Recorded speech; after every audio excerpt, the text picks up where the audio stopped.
ఆంధ్రప్రదేశ్లో ప్రభుత్వం నిర్మించి నిర్వహించవలసిన 10 మెడికల్ కాలేజీలని పీపీపీ పబ్లిక్ ప్రైవేట్ పార్ట్నర్షిప్కి అప్పగించడాన్ని మేము పూర్తిగా వ్యతిరేకిస్తాం.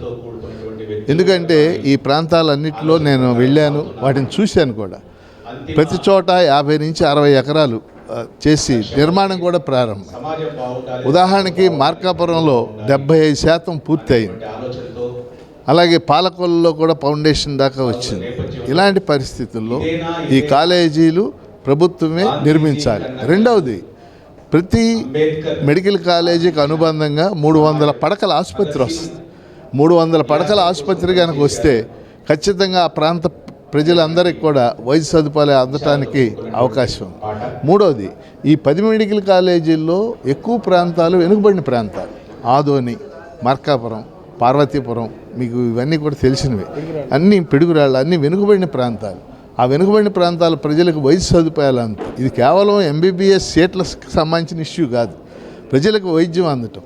ఈ 3 కారణాల వల్ల ఇది పీపీపీ కాకుండా ప్రభుత్వమే నిర్వహించాలని డిమాండ్ చేస్తున్నాం.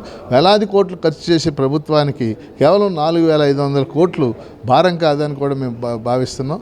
దానికోసం ప్రజల దగ్గరికి వెళ్తున్నాం, ప్రజలకు చెప్తున్నాం. అయినా రాష్ట్ర ప్రభుత్వం మూర్ఖంగా ముందుకెళ్తే నష్టపోద్దని కూడా తెలియజేస్తున్నాం.